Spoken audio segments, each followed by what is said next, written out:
Listen closely. Right now, at this very moment, your attention is being hunted. You're probably drowning in this endless digital sea of swipes, notifications, and just constant visual noise. Your brain is exhausted, right? But what if I told you there's an ancient, almost mystical antidote to all this modern exhaustion? An invisible thread that, if you pull it, could completely rewire how you experience the physical world. Welcome to the video. Stick around until the very end, because we're going to unlock a sacred, incredibly counterintuitive paradigm that actually cures our modern sensory overload. We're diving into a deeply misunderstood, yet wildly powerful system for reclaiming your mind and your physical vessel. Section 1. The Modern World of Stimuli. To truly grasp this mystical cure, we first have to understand the disease. We're living in this loud, hyper-fast reality. It's essentially a digital battlefield that severs the sacred connection to our own bodies. And the primary weapon they use to capture your focus? Hypersexualized media. We're just relentlessly bombarded. Ads, dating apps, influencer culture, they're all battling to hijack your gaze in a split second. And the fallout from this? It's severe. Just look at the realities we're navigating right now. First, objectification. Human beings are just reduced to their appearance or availability. Then there's this crushing performance pressure, where intimacy feels more like a role you have to act out, rather than a genuine soulful encounter. Add to that a toxic comparison culture, where we constantly measure our raw, unfiltered reality against heavily curated illusions. And because of all this, we experience stimulus numbing. Basically, the more we consume, the harder it becomes to genuinely feel anything at all. Ultimately, this leads to a profound alienation from our own physical selves. Our bodies are reduced to mere products, and we become completely severed from our true essence. Which brings us to a really devastating irony. Hypersexualization sells the illusion of closeness, but what it actually produces is distance. It promises you freedom, but then it generates entirely new forms of invisible pressure. I mean, we see bodies absolutely everywhere we look, on every single screen, yet the actual breathing human beings behind those images, they're disappearing. We're trading genuine soul-level connection for these fleeting, hollow illusions. So, I want you to just pause for a second. Let's slow right down. When you look at your own life, your own physical vessel, your relationships, which of these two questions is really driving you? Are you asking, what do I feel? Or are you asking, how do I appear? This right here is the esoteric pivot point of our entire existence. Because if you exist only to perform for the eyes of others, your inner experience goes completely silent. Your nervous system just gets locked into this perpetual, exhausting mode of searching, comparing, and evaluating. Section 2. What Tantra really is beyond the cliches. To step out of the shadows of misunderstanding, we have to trace the ancient lineage here, because context is literally everything. I want you to forget the exotic cliches or that cheap lifestyle marketing you've probably seen online. In its authentic form, Tantra is a profound, grounding countermodel to all this modern alienation. And there are two distinct streams we need to talk about. On one side, you have classical Tantra. This has deep, ancient, esoteric roots originating in South Asian Hindu and Buddhist traditions. We're talking complex rituals, mantras, and intense spiritual transformation. On the other side, we have modern Neo-Tantra. This is more of a Western development that focuses heavily on bodywork, relationship dynamics, and conscious alchemy.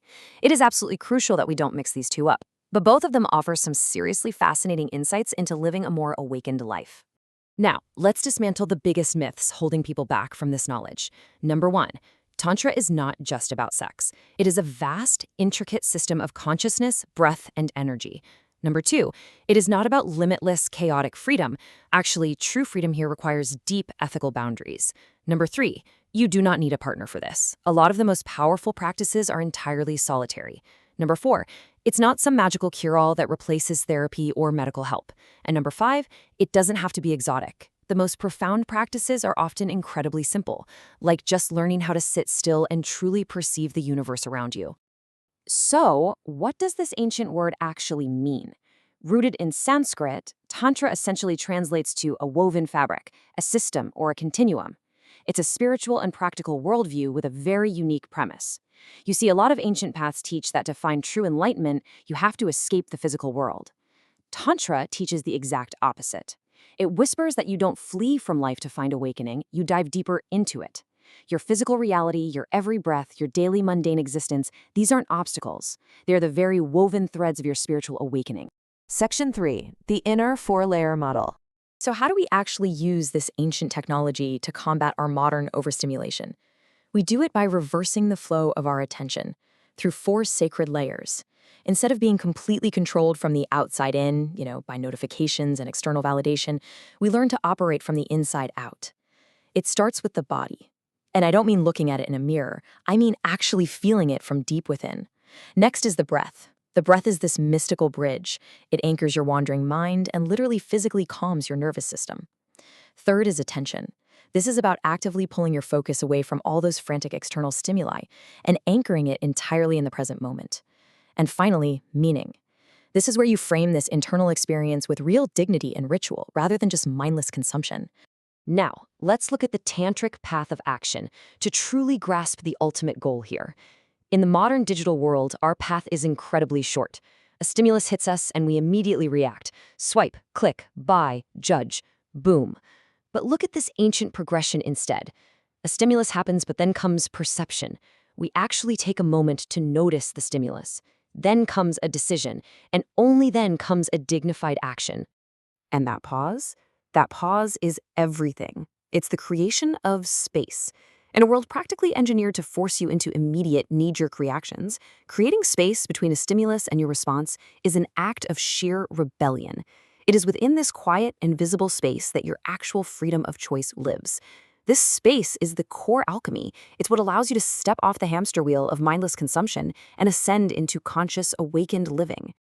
Section 4. Dignity, Body, and Genuine Connection. As we cultivate this sacred space, we undergo a massive shift from body marketing to body dignity. And this is a profound contrast. Body marketing is exactly what our modern culture demands, constantly evaluating your physical form from the outside. Is it attractive? Is it youthful? Is it marketable? Body dignity, on the other hand, is honoring your body as a living, breathing temple to be experienced strictly from the inside. It's about recognizing your physical form not as some object to be judged, but as the sacred vessel of your very awareness. When you start to embody this dignity, the benefits just ripple outward into every part of your life. You unlock sensuality without reducing it to just a sexual act. Sensuality becomes the simple, profound ability to just feel the sun on your skin or the breath in your lungs. Relationships, they transform from these transactional exchanges into deeply spiritual practices. You learn active listening. You learn to connect deeply with another human soul, maintaining your own energetic boundaries without ever feeling the need to possess or control them. Another person is no longer just a projection screen. They become a fellow traveler. So, the ultimate realization here is this. The modern world literally trains us to act like machines, reflexively reacting to an endless barrage of stimuli. But this ancient framework, it trains us to be human beings again, to be fully, vibrantly, and mystically present in our own lives. Section 5. Boundaries, Ethics, and Consent. Now, because we are dealing with incredibly powerful, energetic concepts here, like transformation and surrender, we absolutely must look at the very real risks when Tantra is taken out of its sacred context. First up is commercialization. When this is sold as just another exotic lifestyle product, it ironically just repeats the toxic market logic it's supposed to cure. Then there's manipulation. Spiritual language should never, ever be used by teachers or coaches to pressure someone or bypass their personal limits. We also see false promises, where it's dangerously pitched as some magical cure for deep psychological trauma. And finally, cultural reduction, where the profound historical and religious depths are just completely erased for easy Western consumption. So if you're planning on exploring this space, you need a rigorous quality check. Any legitimate, serious practice is going to have absolutely clear boundaries and demand active, ongoing consent. There will be zero spiritual shaming or pressure. Absolutely no grandiose false promises about curing all of your life's problems overnight. And there will be a stated, deep respect for the ancient origins of the practice. Guys, these aren't just nice-to-haves. These are the essential guardrails that keep you spiritually and physically safe. We really have to emphasize this heavily.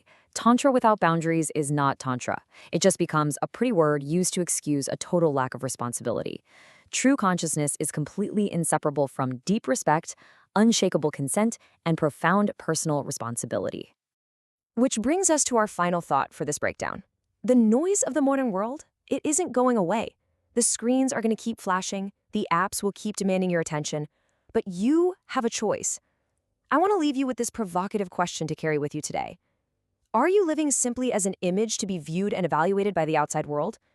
Or are you ready to step into that sacred, quiet space between the stimuli and live as a truly conscious, fiercely feeling human being? The awakening is entirely yours.